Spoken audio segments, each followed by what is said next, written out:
YONO থাকা অবস্থায় যেভাবে তিনি চেষ্টা করেছেন, কাজ করেছেন এবং যা করেছেন টু দ্য পয়েন্ট করেছেন এবং চন্দ্রগঞ্জ বাসীর জন্য করেছেন, এই জন্য তাকে আমি আন্তরিকভাবে মোবারকবাদ জানাই এবং ধন্যবাদ জানাই। এই সুযোগটা পেয়েছি বলে নির্বাচিত হওয়ার পর 1 থেকে 1.5 মাসের ভিতরে এই চন্দ্রগঞ্জ উপজেলাটা মাননীয় প্রধানমন্ত্রীর নেতৃত্বে আনতে আমরা সক্ষম হয়েছি।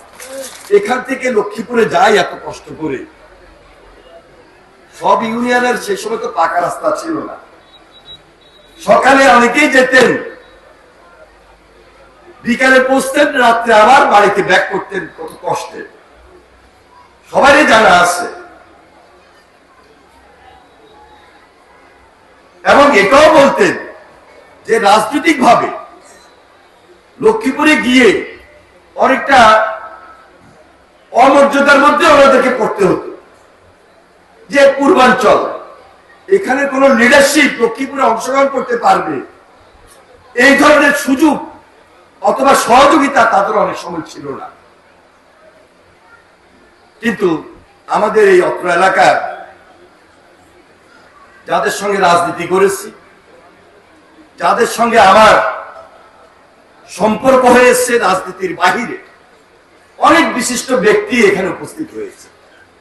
অনেক স্কুলের শিক্ষক আছেন, মাদ্রাসার শিক্ষক আছেন, কলেজের প্রিন্সিপালরা আছেন এবং এর বাহিরে অনেক বিশিষ্ট ব্যক্তিবর্গ আছে। তাদের সঙ্গে আমার যে ব্যক্তিগত সম্পর্ক, এই সম্পর্কের মধ্য দিয়ে আমি মনে করি আমি আপনাদের মনটাকে জয় করে নিতে সক্ষম হয়েছি। যার কারণে 1 বার না, 2 বার না, 3 বার আপনারা আমাকে চ্যালেঞ্জ দিয়ে নির্বাচিত করেছেন। আমাদের আবুল খায়ের ভূঁইয়া সাহেব বলেছেন যদি নির্বাচন হতো তাহলে উনি হইতেন 7 বারের এমপি, আমি হইতাম 6 বারের এমপি।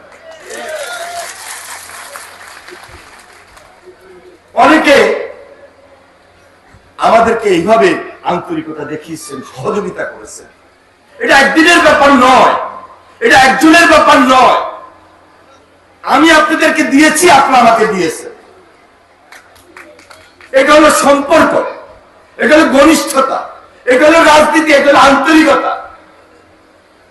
এবার নির্বাচনে যখন গ্রামে গ্রামে ঘুরলাম, অনেকে আমাকে বলেছেন যে আমি চৌধুরী এত কষ্ট করতে হবে কেন, এত বাড়ি বাড়ি যেতে হবে কেন? আমি জানি, আপনারাও জেনেছেন, আপনারাও দেখেছেন, আপনারা আমার সঙ্গে ছিলেন, যে রাজনীতিকে কৌশল নিতে হয়, রাজনীতিতে সম্পর্ক সৃষ্টি করতে হয় এবং রাজনৈতিক কৌশল অবলম্বন করে আপনাকে পথ পাড়ি দিতে হয় এবং পার হতে হয়। এবারের নির্বাচনে সেই জন্য আমাদেরকে একটু কষ্ট সহ্য করতে হয়েছে, আমাদেরকে ওয়ার্কও বেশি করতে হয়েছে। যাই হোক, কথাটা হলো আজকে এই চন্দ্রগঞ্জ এটা একটা ইউনিয়নে নাই, এটা একটা উপজেলা। চন্দ্রগঞ্জ গ্রামীণ উপজেলা, আরো তো 8টা ইউনিয়ন আছে, তাদের সঙ্গে চন্দ্রগঞ্জের সম্পর্ক স্থাপন করা, এটার জন্য আমাদেরকে সময় ব্যয় করতে হয়েছে। আমরা যখন কমলনগর উপজেলা করি তখন চন্দ্রগঞ্জ দিয়ে আমরা একটা উপজেলা করবো, এই সিদ্ধান্তটা আমাদের তখন ছিল 2001-এ। তখন ফিল্ড পর্যায়ে সকল ইউনিয়নকে একত্রিত করে নিয়ে এসে চন্দ্রগঞ্জ গ্রামে উপজেলা করার জন্য আমাদের একটু সময় লেগেছে। এটার জন্য আমাদেরকে ফিল্ডে কাজ করতে হয়েছে, প্রত্যেক ইউনিয়নের সঙ্গে আমাদের আলাদা আলাদা আলোচনা করতে হয়েছে এবং মন মানসিকতা সবাই আপনারা এত বড়ভাবে দেখিয়েছেন, যার কারণে আজকে চন্দ্রগঞ্জ গ্রামে চন্দ্রগঞ্জ উপজেলাটা আমরা সবাই মিলে পেয়েছি, সবাই মিলে আমরা এনেছি। এই জন্য আমি মনে করি আপনাদের যে আন্তরিকতা ছিল, আমার এই 9টা ইউনিয়নের সাধারণ মানুষের যে আন্তরিকতা ছিল, রাজনৈতিক নেতৃবৃন্দের যে সহযোগিতা ছিল, বিশিষ্ট জনদের যে অব্যাহত চেষ্টা ছিল, যার কারণে এই সুযোগটা আমি পেয়েছি। এই সুযোগটা পেয়েছি বলে নির্বাচিত হওয়ার পর 1 থেকে 1.5 মাসের ভিতরে এই চন্দ্রগঞ্জ উপজেলাটা মাননীয় প্রধানমন্ত্রীর নেতৃত্বে আনতে আমরা সক্ষম হয়েছি। আমি এই ব্যাপারে সবচেয়ে বেশি ফিল্ড লেভেলে একজনকে ধন্যবাদ না দিয়ে পারি না,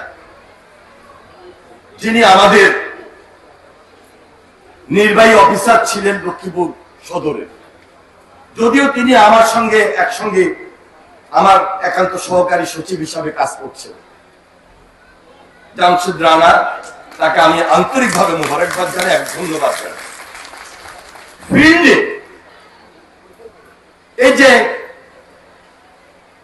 ইউনো থাকা অবস্থায় যেভাবে তিনি চেষ্টা করেছেন, কাজ করেছেন এবং যা করেছেন টু দ্য পয়েন্ট করেছেন এবং চন্দ্রগঞ্জবাসীর জন্য করেছেন, এই জন্য তাকে আমি আন্তরিকভাবে মোবারকবাদ জানাই এবং ধন্যবাদ জানাই।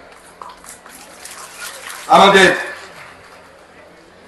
আবুল খায়ের ভূঁইয়া সাহেব, তিনি আজকে আমাদের বিশেষ অতিথি।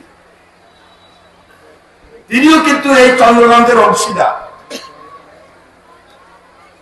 ওনার নির্বাচনী এলাকার একটা ইউনিয়ন থাকতে পারে, কিন্তু একটা ইউনিয়নে সেই মানুষগুলোকে বুঝিয়ে নেওয়া এবং আবুল খায়ের ভূঁইয়া সাহেবের সঙ্গে আমি একত্রিত হয়ে এই সিদ্ধান্তে উপনীত হওয়া, এটাও তো একটা আলোচনার প্রয়োজন ছিল এবং ওই আলোচনার ব্যাপারে তিনি খুব বেশি আন্তরিক ছিলেন বিধায় আমি তাকে আন্তরিকভাবে মোবারকবাদ জানাই এবং ধন্যবাদ জানাই।